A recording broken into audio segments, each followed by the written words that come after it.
Bueno, qué bueno volver a vernos, por lo menos de esa manera aquí, a través de la tecnología.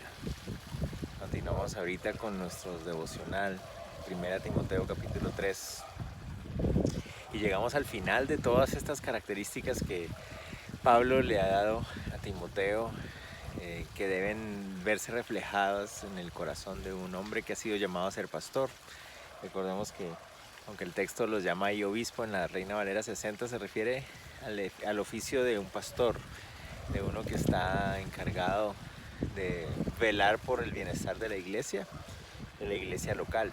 Y vimos una serie de características muy importantes que son necesarias ver en el corazón y el carácter de un hombre que ejerce esta función.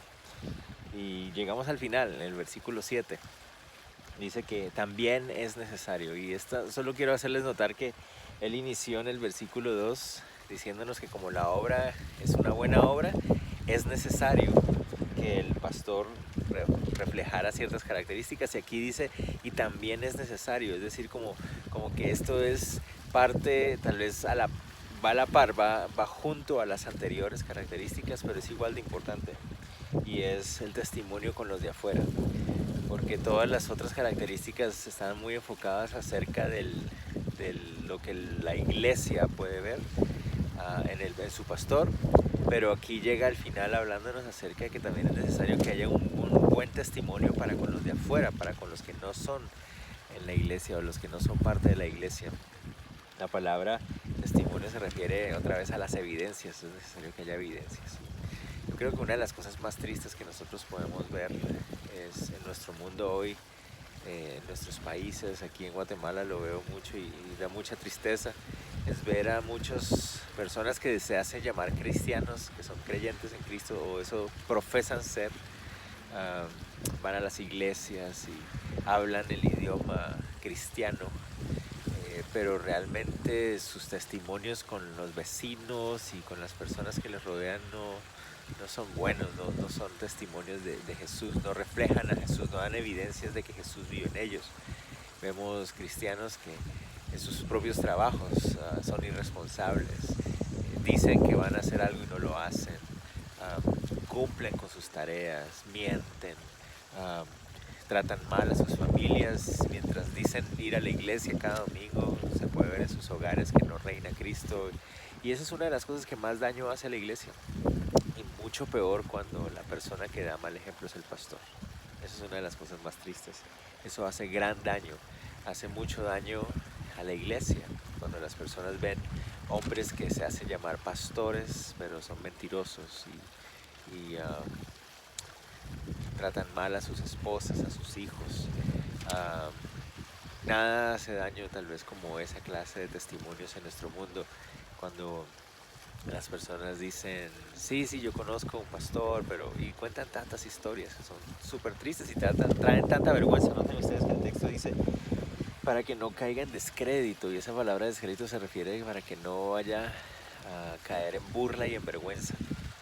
Y eso es lo que termina pasando, el pastor y la iglesia en general termina cayendo en una vergüenza frente a los demás. Las personas pueden acusar de hipocresía porque ven el mal ejemplo de un pastor o de un líder de la iglesia. Entonces en eso tenemos que tener mucho cuidado, porque esa es la forma en que el diablo puede hacer caer, dice ahí, que no caiga y el lazo del diablo. Y el lazo se refiere a trampa. La trampa son aquellas cosas que nos hacen tropezar, nos hacen caer, y el diablo usa eso, ese mal testimonio. Entonces el llamado para nosotros ahora es que seamos reales, y sobre todo si tenemos una responsabilidad de liderazgo en la iglesia. Es una gran responsabilidad delante de Dios, delante de todos, de ser lo más reales y genuinos posibles. No significa que no vas a tener críticas. Las críticas y la oposición vendrá, pero como dice la palabra, tienen que ser críticas y acusaciones mintiendo, como lo hicieron con el Señor Jesús o como lo hicieron con Pablo, que los acusaban mintiendo porque ellos no habían cometido crímenes. Entonces tengamos mucho cuidado en eso y terminamos estas características de lo que Dios espera un pastor. Los voy a leer rápidamente. Es necesario que el obispo sea irreprensible, marido de una sola mujer, sobrio, prudente, decoroso, hospedador, apto para enseñar, no dado al vino, no pendenciero, no codicioso de ganancias deshonestas, que gobierne, amable, apacible, no avaro, que gobierne bien su casa, que tenga a sus hijos en su gestión con toda honestidad, no un neófito que amaneciéndose caiga en la condenación del diablo, y también es necesario que tenga buen testimonio para con los de afuera.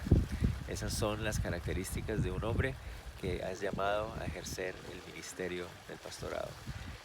Oren por sus pastores, oremos unos por otros y que como iglesia podamos ser reales y reflejar la integridad del Señor. Dios los bendiga a todos.